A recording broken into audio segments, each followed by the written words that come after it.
สบายดีขณะนี้ข้าพเจ้าก็อยู่ทาง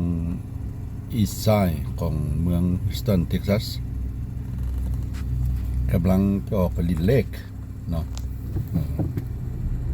ก็เลกนี่ก็บ่ไกลจากบ้านข้าพเจ้าหลายเนาะเพียงแต่10หรือ15นาทีก็เป็นเลขที่ว่า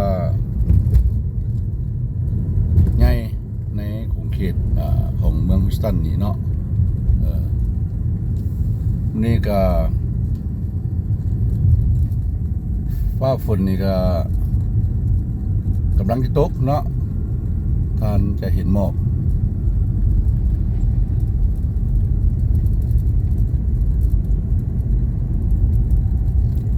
แล้วแถวนี้นี่จะเป็นธรรมชาติหลายเนาะ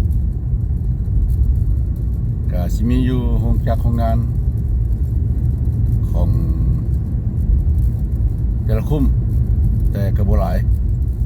ก็ข้าพเจ้าก็ผ่านมาแล้วแต่กับบริษัทพี่น้องเขาเบิ่งทั้งข้ามทั้งขวดนี่ก็จะเป็นหนองเนาะเป็นหนองน้อยๆผู้คนก็พากันมาพักผ่อนแดงเนาะมาซีเบสเนาะเบื้องซ้ายนี่ก็จะเป็นแบบป่าเนาะแต่ว่าก็มีหนองน้ำทางในเนาะแล้วผู้คนก็สิมาย่างเล่นหรือมาพักผ่อนเนาะประมาณนี้ผ่านสิเหลียวเห็นกูไม่เนาะก็ย้ำหนาวหมดไปเพราะว่าย้ำหนาวปีนี้อยู่ในเมืองฮิวสตันเท็กซัสนี่ก็นักง่วงเพราะว่ามีหิมะตกและยามนั้นข้าพเจ้าก็อยู่เมืองลาวพุ่นเนาะหรือว่าอยู่ประเทศลาวพุ่นลาข้าพเจ้าก็ก็กลับมาแต่ประเทศลาวฮอดนี้ก็เพียงแต่10 มื้อเนาะเพราะว่าข้าพเจ้าออกจากประเทศลาววันที่25ของเดือน2แล้วก็มื้อนี้ก็วันที่7ของเดือน3เนาะก็เลยมาขี่รถเล่นพอก็คือทอดบ้านแด้เนาะคือทอดที่ว่าบ่ได้มาลินแถวนี้นี่ก็เป็นระยะนี้ก็5-6 เดือนแล้วเนาะบ่ได้มาเที่ยวเนาะก็ปี2022 2023ก็ไปอยู่ประเทศลาว9 เดือนเนาะแต่2024 2025นี่ก็ไปอยู่6 เดือนเนาะแถวนี้นี่เจ้าสิพยายามปลูกเรือนใหม่ๆขึ้นพี่น้องเด้อสิพยายามปลูกเรือนใหม่ๆขึ้นเนาะก็สิมีหลายๆอย่างเจ้าก็มาปลูกโรงจักรโรงงานแน่เนาะในโขงเขตนี้เพราะว่าฮิวสตันเท็กซัสนี่ยังมีดินกว้างหลายเนาะยังมีดินกว้างหลาย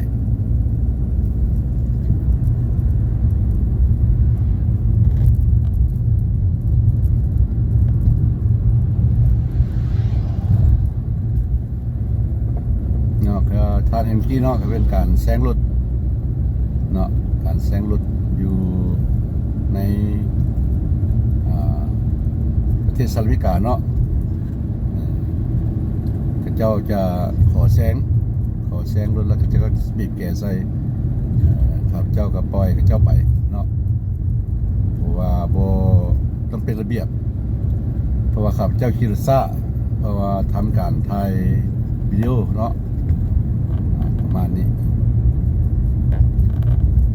คือว่าเราซิมาลินเลกเมืองฮิวสตันเนาะเพราะว่าแถวอเมริกาจะมีเลขไงเลขมันบึงแล้วนั้นเนาะแบบบึงท่าหลวงเนาะ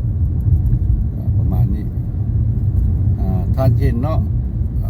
มัวๆนี่ก็เป็นว่าเป็นขี้เฟื่อหรือว่าฝนกำลังจะตกเนาะ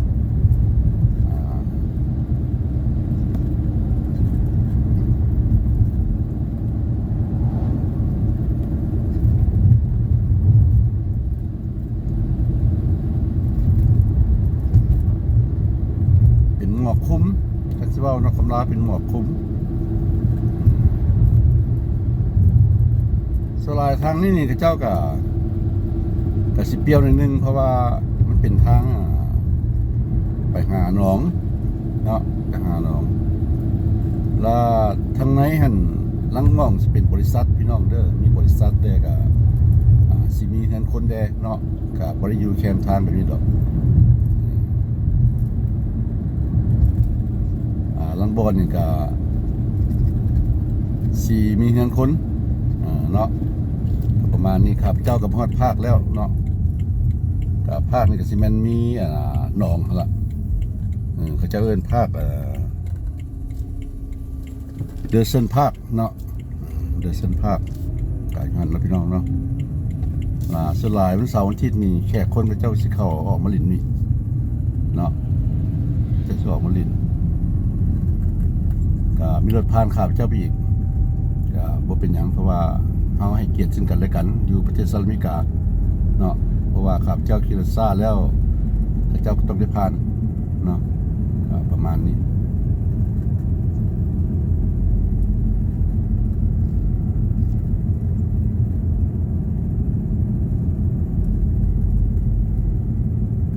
ผู้คนมักจะออกมาลิ่นนะพี่น้องเด้อจะออกมาลิ่นสลายเจ้าเจ้านำเรือมาเนาะนำเรือมาลิ่น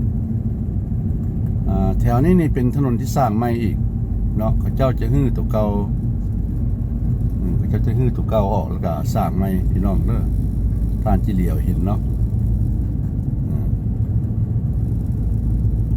This is the new street when I left Houston, Texas 6 months ago this street still like not really good when I come back now they improve the street or they develop this street nice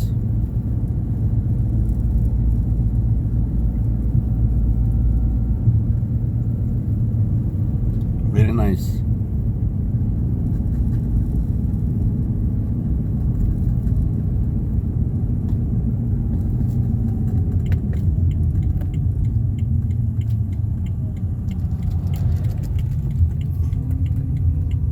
เขาจะเข้าไปภาคกันนะพี่น้องเนาะถนนนี้ไม่หลาย now in the park they call Dawson Park yeah yes I'm here in the east of Houston Texas yeah where I live for over 40 years yeah this Lay Public oh I'm sorry that's public park okay everybody can come here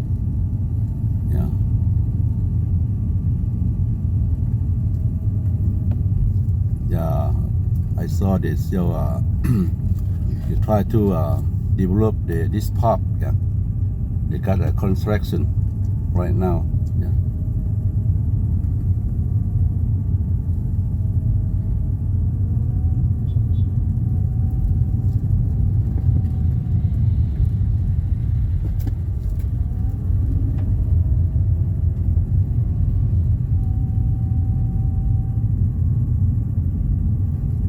You see the cloudy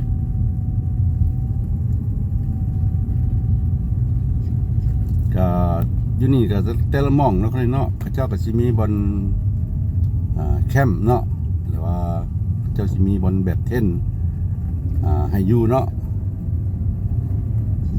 แล้วก็ทานเช่นกกไม้กกตอกต่างๆแล้วก็สิมีคนมาย่างลิ้นยาม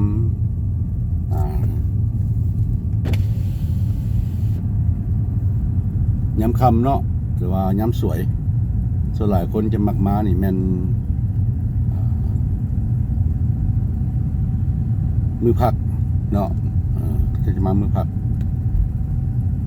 เพราะว่าเป็นบอนพักพรของครอบครัวทานจะมาเอาอาหารมาเนาะแล้วก็มาเอาบาร์บีคิวมาปิ้งสิเนาะเอา บาร์บีคิวปิ้งแน่เนาะประมาณนี้แล้วก็หลายๆอย่างที่ว่าท่านเฮ็ดเพราะว่าเขาเจ้ามีพาวิลอนเนาะหมายความว่าบอนซุมเซลของครอบครัวเขาเจ้าจะมีให้เด้อพี่น้องเด้อเขาเจ้าจะมีให้ก็ประมาณนี้นี่ครับข้าพเจ้าก็ได้มาถึงหนองแล้วเนาะมาถึงหนองแล้วเขาเรียกว่าเลกออมฮิสตันล่ะพี่น้องเด้อ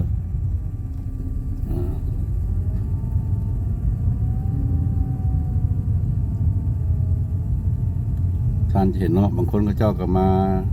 ออกกำลังกายมาจ็อกกิ้งเนาะบางคนก็พาครอบครัวมาซุ่มแซวเพราะว่าเขาเจ้าจะมีแบบเท่นให้เนาะก็ที่ว่าเป็นเฮือนสำเร็จเรียบร้อยเนาะก็มีตังนั่งแล้วก็มีบอนเต่าปิ้งบาร์บีคิวให้อีกเนาะฟรี ก็คือข้าพเจ้าเว้าล่ะอยู่ประเทศสหรัฐอเมริกาคืออยู่เมืองฮิวสตันข้าพเจ้าอยู่นี่จะเป็นแต่ละคุ้มก็เจ้าสิมีสวนสาธารณะเนาะสิมีโรงเรียนเนาะสิมีปั๊มน้ำมันสิมีตลาดสิมีห้างข้างต่างที่อยู่ในคุ้มเนาะฉะนั้นเราจึงว่าเฮ็ดให้ความสะดวกสบายเนาะความสะดวกสบายก็มีหลายให้แก่คนที่อาศัยอยู่ในคงเขตในคุ้มตัวนั้นเลยเนาะเขาเจ้าเฮ็ดความสะดวกสบายให้หลายประมาณนี้เขาก็มาถึงหนองกันเนาะแล้วเขาเรียกว่าเลกฮิวสตันwe are here at Lake Houston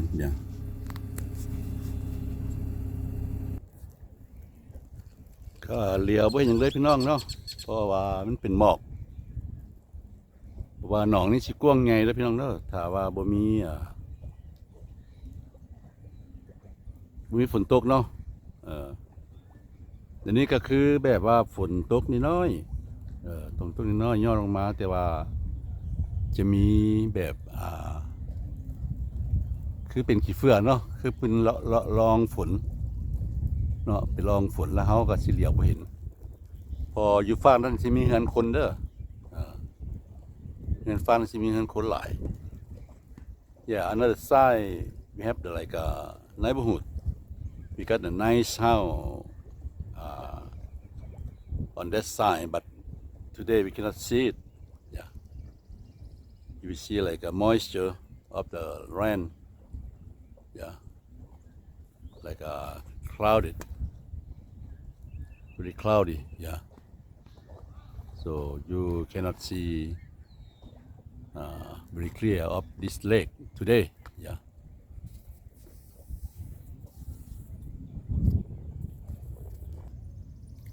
คือท่านเห็นอยู่เนาะเขาจะว่า open air pavilion เนาะถ้าความล้าเพิ่นก็ว่าเป็นบอลที่ว่าอยู่แคมป์หนองเนาะเป็นบรรยากาศสดๆเนาะเพิ่นก็สิมีสถานที่ให้ถ้าว่าท่านอยากมาเฮ็ด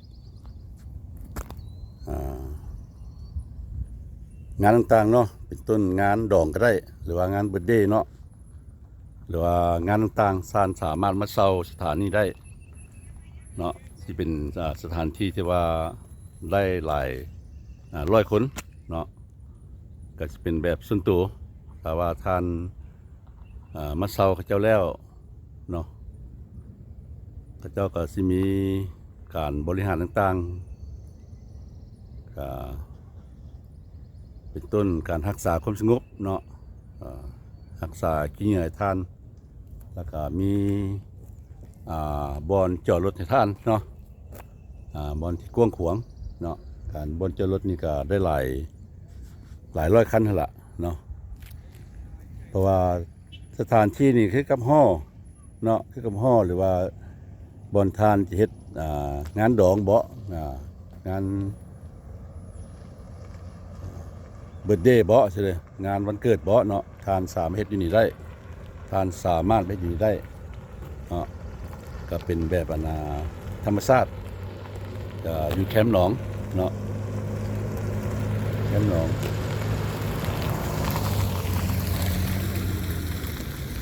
วันนี้ก็ที่ทานเห็นละฝนตก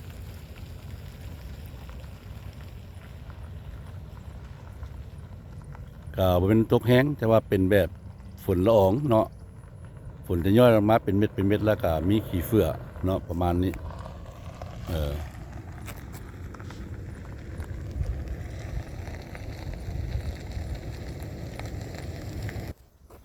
ท่านจะเห็นเนาะรังกกไม้ก็ยังตายอยู่เพราะว่าปีนี้อยู่เมืองฮิวสตันรัฐเท็กซัสนี่หนาวหลายจนเป็นหิมะเนาะแล้วก็เป็นน้ำก้อนเนาะก็พาให้กกไม้นี่ใบไม้หล่นไปหมดลังบอนก็ยังอยู่ว่าต้นไม้อยู่สลายอยู่ประเทศสหรัฐอเมริกานี่จะเป็นต้นไม้ที่ว่ายืนยงเนาะย้ำหนาวมาก็สิมีแต่ใบไม้หล่นยำฮ้อนมาจังหน่อยก็สปริงมาก็เกิดขึ้นเนาะ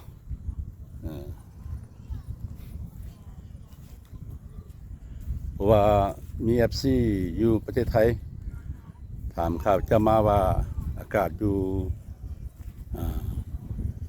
เดี๋ยวนี้อยู่อเมริกาเป็นยังไงคือตัวอย่างเมืองฮิวสตันเท็กซัสนี่เนาะครับเจ้าก็บอกไปว่าเราก็ถามมาว่ามีจักฤดูเนาะครับเจ้าก็ว่าอยู่อเมริกานี่มี4ฤดูเนาะก็มีฤดูฟอลฤดูสปริงฤดูซัมเมอร์แล้วก็ฤดูวินเตอร์เนาะเดี๋ยวนี้ก็ยังเป็นวินเตอร์อยู่เพราะว่าอากาศอยู่ฮิวสตันเท็กซัสยังหนาวยังหนาวหลายมันแค่ข้าพเจ้ากลับมาแต่ประเทศลาวเนาะรอบนี้ก็เป็นได้10 มื้อพอดีข้าพเจ้าก็ไข้นิดนึงเนาะก็มากินยา2-3 มื้อมากินยา2-3 มื้อแล้วก็เศร้าไปนิดนึงก็เลยออกมาถ่ายคลิปให้พี่น้องเขาเบิ่งเนาะประมาณนี้ขนก็สิบ่ออกมาหลายมื้อนี้ขนก็สิบ่ออกมาหลายปานใดเพราะว่ามันอากาศก็บ่ดีเด้เนาะอันนี้สิเป็นบอลลงเรือข้าเจ้าเด้อพี่น้องเด้อเวลาเอาเรือมาลงเนาะเวลาเอาเรือมาลงเนี่ยสิลงนี่แหละแล้วก็ท่านเห็นเนาะก็เลียบ่เห็นหยังเสียดายเพราะว่าถ้ามีบ่ได้แดดออกมาแล้วมีโอกาสดีๆครับเจ้าก็สิออกมาถ่ายทำให้พี่น้องเขาเบิ่งเนี่ยประมาณนี้เด้อover here is the place they upload the boat yeah to go to the lake yeah they got new improve here it's different from 6 months ago yeah when I left this city to Laos now I come back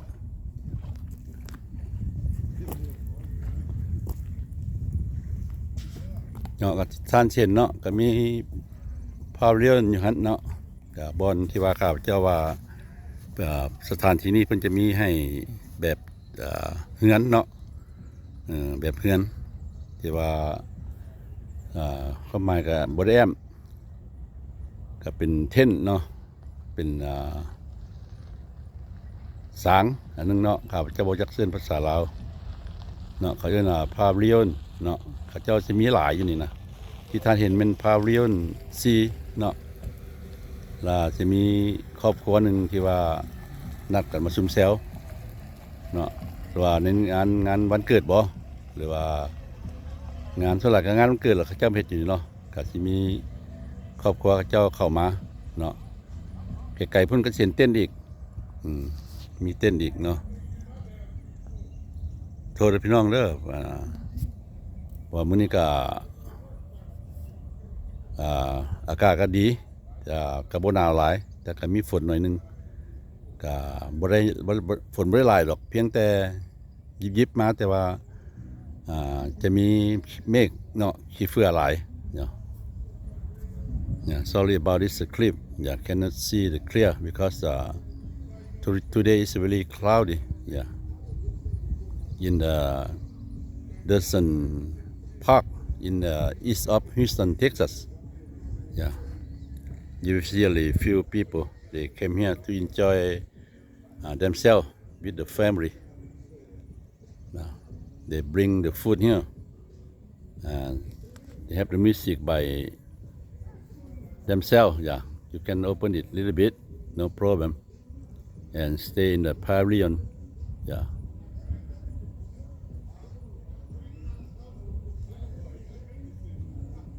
ก็มีหลายพี่น้องเด้อมีหลายพาวิลิออนเนาะมีหลายอ้อมแอมในภาคนี้เลย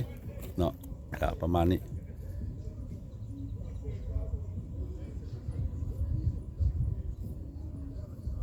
ข้าพเจ้าถ้าว่าเงียบงามมาอยู่บ้านน้องก็ขี่รถมาลินแถวนี้ล่ะก็ซื้ออาหารมา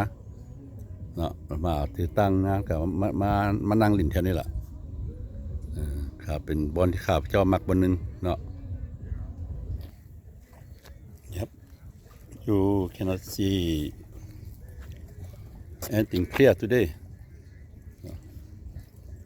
because it's clouded like I said. You see over there is a small dam. Yeah, right over there. Small dam. อันนั้นก็เป็นเขื่อนน้อยๆนะพี่น้องเด้อเป็นเขื่อนน้อยๆเนาะท่านสิบ่เห็นแจ้งดีคือไปเว้าไปล่ะเนาะฟ้านั้นเนาะเป็นเขื่อนคนหมด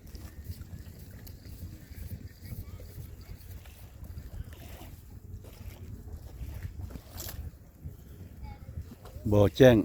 บ่แจ้งดีเนาะ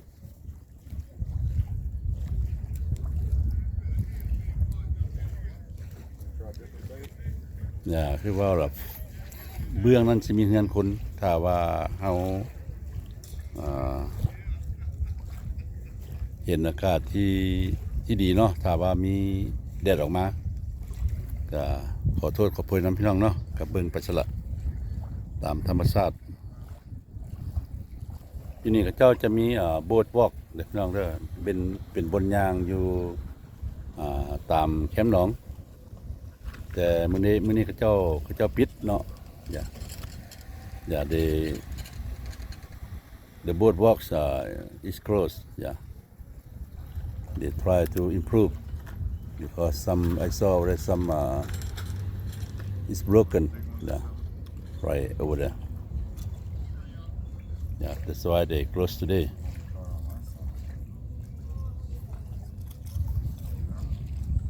And the water is rise up. Yeah, today. Wow, more than before. Yeah, like I said, this the place to upload your boat to go to the river. Yeah.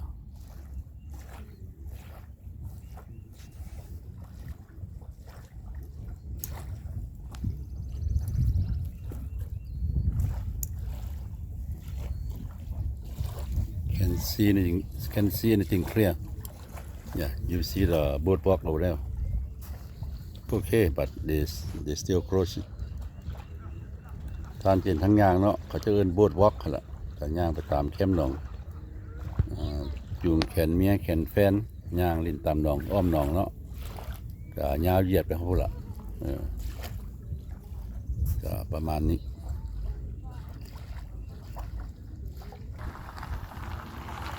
เขาเจ้าก็สิมีป้ายเตือนเนาะYeah, they have some side warning. Yeah, for remind advice. Yeah, the Central Park Lake Houston boarding safely. Yeah, report and emergency call 911. Houston Policy Department non-emergency. Yeah, they got the phone number there. Yeah, you are in the Lake Houston pink zone. Yeah, we are life jacket required if under 13ถ้าว่า บ่ฮอด13 ปีเนาะต้องใส่เสื้อกันชีพชูชีพเนาะแล้วก็เบิ่งอากาศเนาะเบิ่งอากาศก็เป็นจังได๋เนาะแล้วก็เปรียบเทียบตัวเองใส่กับเลขว่าสิไปได้บ่เนาะแล้วก็ต้องรู้ว่าจะคนไปนำหมดเจ้าเนาะเทคแคร์กันอันนี้ก็เวลาขี่เฮือนต้องรู้ว่าเฮือนรับน้ำหนักได้จักคนเพิ่นบอกเนาะอย่าไปบนที่ว่ามืดเนาะถ้าอากาศบ่ดีเนาะแล้วก็มี first aid kit มียาต่างๆเนาะแล้วก็วันนี้ระหว่างขี่เรือเนาะต้องไกลจากกัน50ฟิตเพิ่นว่าเด้อนะแล้วก็พยายามเตือนลูกหลานท่านเนาะบัดคันท่านอยากกินเหล้าหรือว่าalcohol and boating don't mix เขาจะเว้าเนาะเขาเจ้าก็มีการเซฟตี้เตือนเนาะก็ท่านจะฝ่าฝืน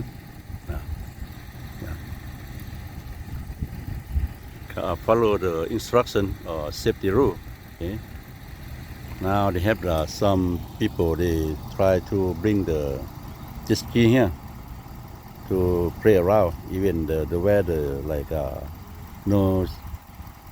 sun very clouded เนาะท่านเห็นครอบครัวนึง2คนเมียที่ว่าจะเอาเรือเจ็ตสกีมาลงเนาะท่านจะเห็นเนาะประมาณนี้Yeah, once again, you will see really foggy here. Yeah, so really foggy today because in Houston, Texas, where I live at the east side, still cold. Yeah, like I said, the Houston, Texas, this year very cold.They have a storm, winter storm, ice storm, destroyed the electric light too. On that time, I live in Laos. I just come back like about 10 days and come here to make the clip for everybody. Want to see? ท่านกินเนี่ย foggy หลายเนาะฟอกกี้ก็เป็นแบบน้ำหมอกเนาะน้ำหมอกหลายหรือว่าเป็นควันแบบควันเนาะมันเป็นละอองน้ำแล้วพี่น้องเด้อละอองน้ำประมาณนี้ขาอยู่ในหนองนี่ล่ะเพราะว่าขาออกไปนอกแล้วกาซีไข่ได้ก็นี่เนาะประมาณนี้ก็ท่านเห็นเนาะกาสิมีคนเตะฟากนั้นมาเขาเจ้าไปฟากพุ่นเนาะYou see the people from another side of the lake come pick up somebody on this side. Yeah. If the sunny or regular day will be fun over here in this park. Okay, I will try to go another side of the lake because we have like another side to parking. Parking is free. You don't have to pay for anything.บอนเจริญนี่ก็บ่ได้เสียเงินเนาะพี่น้องเนาะเข้ามาก็บ่ได้เสียเงินThis private park you know private park you don't have to pay for the parking or the entrance the admission yeah อยู่มีกาสุหลายก็หลายบ่อนก็เข้าภาคเข้าไปเล่นฟรีเนาะก็บ่ได้เสียเงินแต่ประการใดบ่อนจอดรถก็ฟรีเด้อพี่น้องเด้อ Yes.Now I'm here from another side of the lake. You see the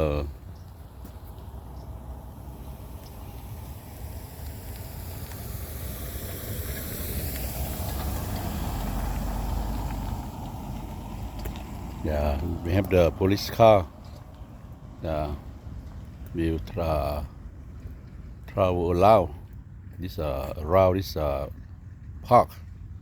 to keep it safe in this area. Yeah, they patrol every hour. Yeah, พระเจ้าก็สิมีรถตำรวจพี่น้องเนาะรถตำรวจนี่สิ รออ้อมภาคเลยเนาะแต่ละเวลาเพราะว่ารักษาความสงบที่ละบ้านกับเจ้านะเห็นหยังก็บ่ต้องย้านแต่ว่าอย่าผิดกฎระเบียบเพิ่นถ้าผิดกฎระเบียบเพิ่นก็นำพาท่านไปปรับไหมหรือว่าเข้าคุกได้ถ้าเฮาบ่ผิดกฎหมายเพิ่นก็บ่มีหยังเนาะคือข้าพเจ้าก็เป็นคนลาวมีกันเสื้อสายลาวสัญชาติมีกันเนาะก็บ่เคยมีความผิดหลายปานใดเนาะก็มีอยู่เพียงแต่ได้ติเกตจากการขับรถก็สิมีเนาะก็ still foggy yeah from here is the place to upload the boats up as well yeah ก็ข้าพเจ้าก็มาอยู่อีกถนนนึงอยู่อีกเบื้องนึงเนาะของหนองเนาะก็ทานเหลียวไปก็ยังฟอกกี้อยู่ยังเป็นมัวๆอยู่เพราะว่าเฮาอยู่แคมป์หนองเนาะก็มีแบบอายน้ำขึ้นมาเพราะอากาศยังหนาวอยู่พี่น้องเด้ออากาศยังหนาวอยู่เนาะตัวนี้ก็เป็นโบ๊ทวอล์กเนาะตัวนี้ก็เจ้าบ่ปิดทานสามารถย่างได้เนาะ Yeah you see the boat walk here Yeah they didn't close on this area you can walk with your friend your girlfriend your boyfriend your family here it's not the wood yeah it's not the wood it's fiberglass yeah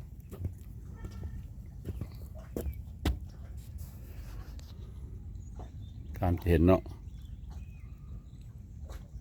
เป็นนกยางบ่พี่น้องเนาะเขาจะนกยางบ่ beautiful I don't know what the name of the bird from here too I see the some bird here yeah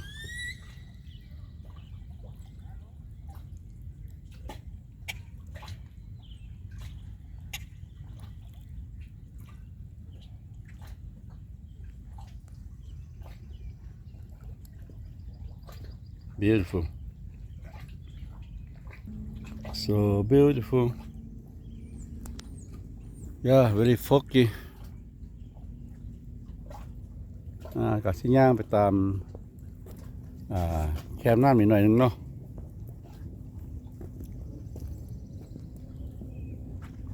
ก็สิมีคนมาย่างลิ้นแต่ว่าอันนี้บ่เป็นไม้เพิ่นเนาะเป็นไม้มันเป็นแบบไฟเบอร์กลาสเนาะYeah, the boardwalk here is not the wood. It's fiberglass. Once again, yeah. Look old, but it's fiberglass. Of course, look old because they're on the sun,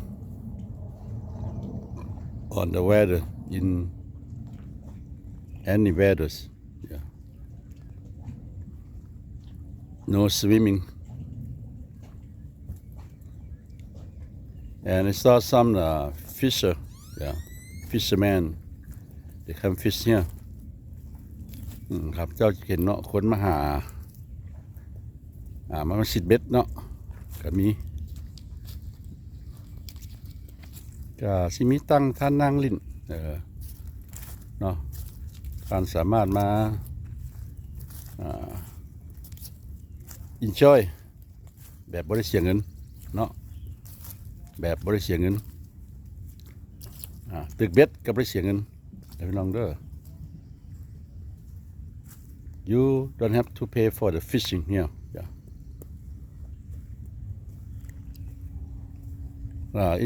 อยู่ในประเทศลาวเฮาเนาะบางเทื่อบางหนองเนาะก็เป็นหนองแบบส่วนตัวหั่นล่ะก็เจ้าก็สิเก็บเงินอยู่ประเทศลาวเนาะแต่ว่าอยู่อเมริกานี่ส่วนหลายเขาเจ้าก็บ่ได้เก็บเงินดอกเนาะแต่ละหนองละหนองนี่ท่านสามารถไปตึกจะไปตึกเป็ดได้เนาะบ่คือบ้านเฮานี่ลังบอนนี่ภาคนี่ท่านต้องได้หรือว่าหนองต่างท่านต้องได้จ่ายเงินเนาะเพื่อไปตึกเบ็ดแต่อยู่นี่เขาเจ้าบ่ได้เสียหยังเด้อพี่น้องเด้อสำหรับ หนองอยู่เมืองฮิสตันรัฐเท็กซัสเนาะLake of Houston เนาะท่านบ่ได้เสียเงินหยังหมดสำหรับมาซีดเบ็ดเด้อพี่น้องเด้อ No permission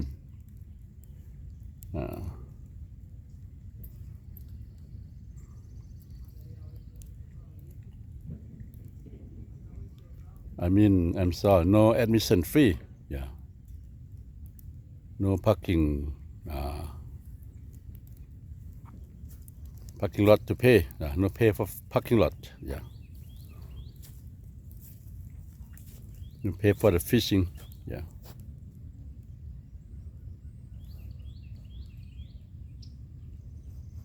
แต่ละแจเจ้าสิมีparking ให้เนาะเนี่ยประมาณนี้แล้วเจ้าก็สิมีตังให้นั่งเนาะเป็นจุเป็นหมวดก็สิมีถังขี้เหงื่อให้พร้อมเนาะ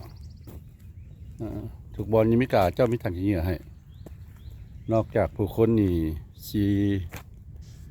ใส่ใจหรือบ่เนาะ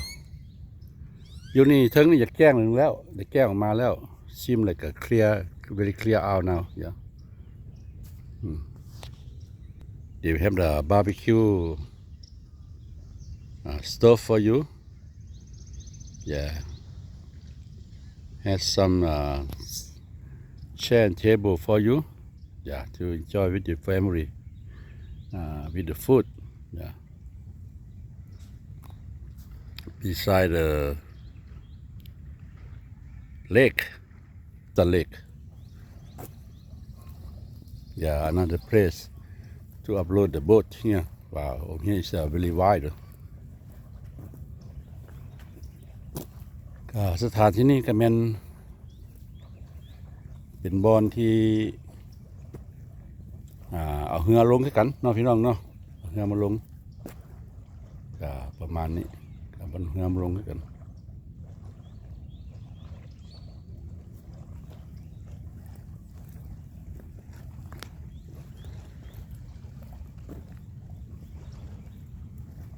ทุกอย่างนี่เขาเจ้าจะ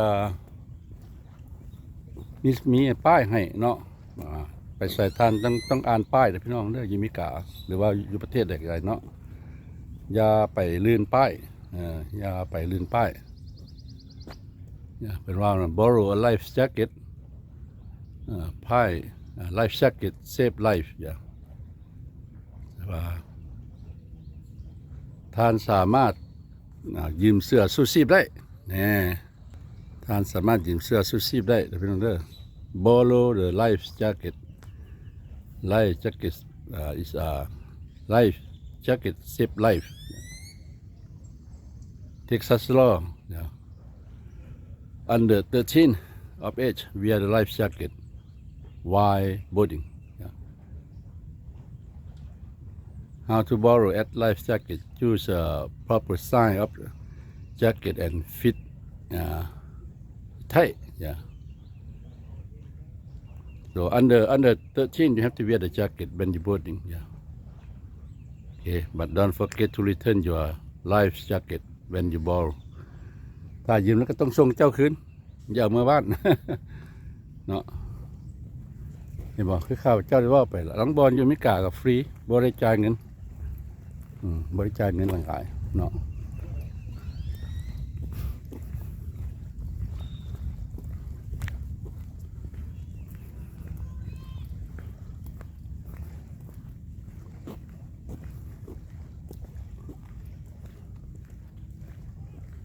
อันนี้ข้าพเจ้าว่าจะคิดว่าไปโรริโอเนาะอยู่ฮิสตันเท็กซัสอยู่ในดาวทาวน์เนาะเอิ้นไลฟ์ฮิสตันสต็อกโชว์แอนด์โรดิโอข้าพเจ้าคิดว่าข้าพเจ้าจะไปแต่มื้อนี้ฝนตกก็เลยตัดสินใจบ่ไป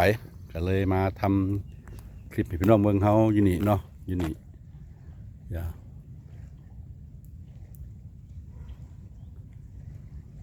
ก็เจ้าสิมีเนาะnotice all exterior gate will be secure at the design closing time summer hours 6 to 9 p.m. winter hours 6 to 7 p.m. yeah right now it's winter they open 6 in the morning and we close at 7. Yeah. Summertime they extend a little bit 6 to 9. Yeah. ข้าพเจ้ามักอ่านป้ายเป็นหยังเพราะว่ามันเป็นที่ว่าเตือนเขาเนาะเอาไปประเทศใดเฮาต้องอ่านป้ายพี่น้องบ่ว่าจะเดินทางไกลอยู่เดินยนต์บ่อยู่รถไฟต่างๆบ่เนาะอยู่ในอาคารบ่สิท่านสามารถเบิ่งป้ายเนาะหรือศึกษาป้ายจะเป็นการดีที่สุดอันนี้เป็นข้อแนะนำที่ดีเนาะเพิ่นก็คิดมีป้ายเนาะเด็กน้อย13 ปีลงมาต้องได้ใส่แจ็คเก็ตอันนี้ก็เป็นบ่อนปรับปรุงใหม่อีกเนาะเพราะว่า6 เดือนหลังข้าวเจ้ามานี่ก็ยังแบบนี้บ่นี้กว้างขวางหลายเนาะ It's new when I left here 6 months ago it's not like this yeah now they got a wide yeah upload boat place yeah easy for everybody on the summertime will be fun over here a lot of fun over here on the summertime yeah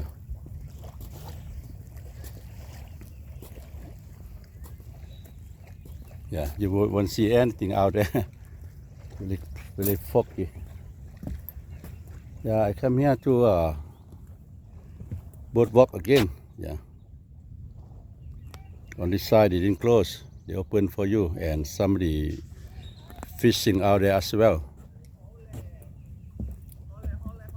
ข้าพเจ้าก็มาย่างอยู่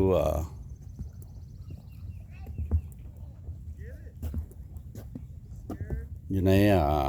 บทวอล์กเนาะหรือบนย่างประมาณนี้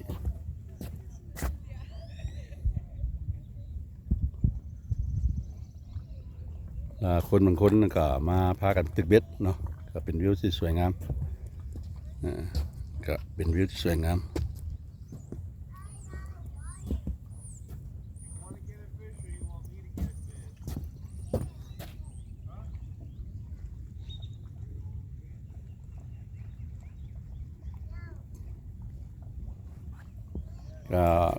ถ้าว่าข้าพเจ้าบ่ได้ไปประเทศลาวอีกเนาะก็สิมาเลาะลิ้นแบบเฮ็ดคอนเทนต์แบบนี้ล่ะตามธรรมชาติแน่เนาะก็สิฮอดปีใหม่ลาวอีกแล้วเพราะว่าปีใหม่ลาวอยู่อเมริกานี่จะเริ่มต้นจากรัฐลุยเซียนาเนาะFriday 13เนาะก็อาทิตย์หน้านี้เนาะก็อาทิตย์หน้านี้ก็จะเริ่มต้นแล้วถ้าว่าข้าพเจ้าบ่ได้ไปใส่ก็บางทีข้าพเจ้าก็สิไปเฮ็ดคลิปให้พี่น้องเฮาเบิ่งเนาะประมาณนี้ท่านเห็นเบื้องนั้นก็เป็นบอลซีดเบสอยู่ข้างหลังตัวนี้ก็สิเป็นบอลมีบอลนั่งเนาะมีบอลที่ว่าท่านสามารถปิ้งบาร์บีคิวกินได้เพราะว่าท่านถือซีนถือบาร์บีคิวมาแต่เฮือนเจ้าสิมีเตาบาร์บีคิวให้ท่านเนาะก็สะดวกสบายหลายอย่างอยู่มีกาเขาเจ้าเฮ็ดไว้เรียบร้อยแล้วแล้วก็บ่ได้เสียงกันจักกีบเนาะบ่ได้เสียงกันจักกีบหลังบอลนี่ก็บ่เว้าเนาะก็ได้เสียเงินก็ประมาณนี้แล้วก็เบิ่งนี่ก็เป็นหนองเนาะกับบรรยากาศดีก็บรรยากาศดี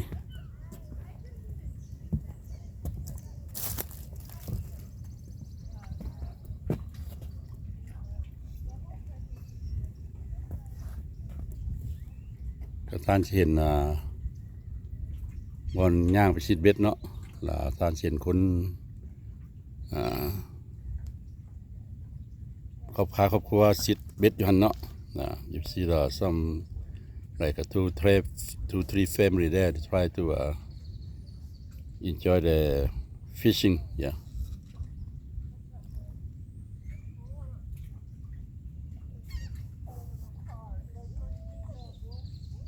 okay some over there too yeah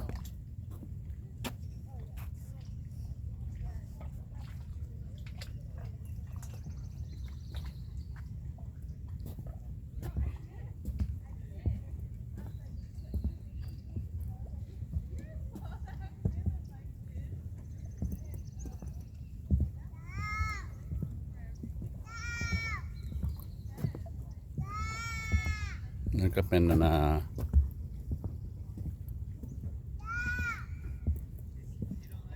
เป็นเทนเนาะเป็นอยู่แคมป์หนองก็บรรยากาศดี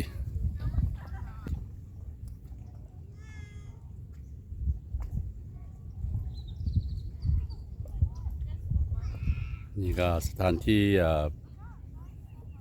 The Air Pavilion นะก็เป็นบ่อนที่บรรยากาศทั้งแคมป์หนองเนาะ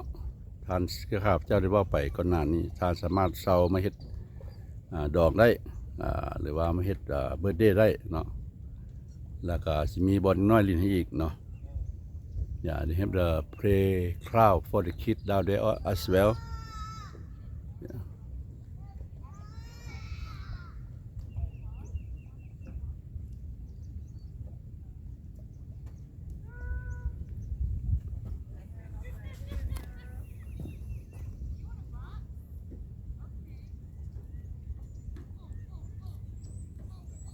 So may I close the clip? Yeah. Thanks for watching, but don't forget to like, comment and subscribe with bell please. At the Houston Lake and Destin Park. Yeah. ข้าพเจ้าก็ขอปิดคลิปนะพี่น้องเนาะขอขอบใจที่เข้ามาชมให้ความเห็นแล้วก็กดติดตามและกดกระดิ่งให้เนาะที่หนองเมืองฮุสตันแล้วก็อยู่สวนสาธารณะเดซันเนาะใกล้ๆกันกับหนองเนาะภาคกับหนองอยู่ใกล้กันเลยก็โชคดีพี่น้องเด้อพบกันใหม่คลิปหน้า Good luck See you next clip Bye bye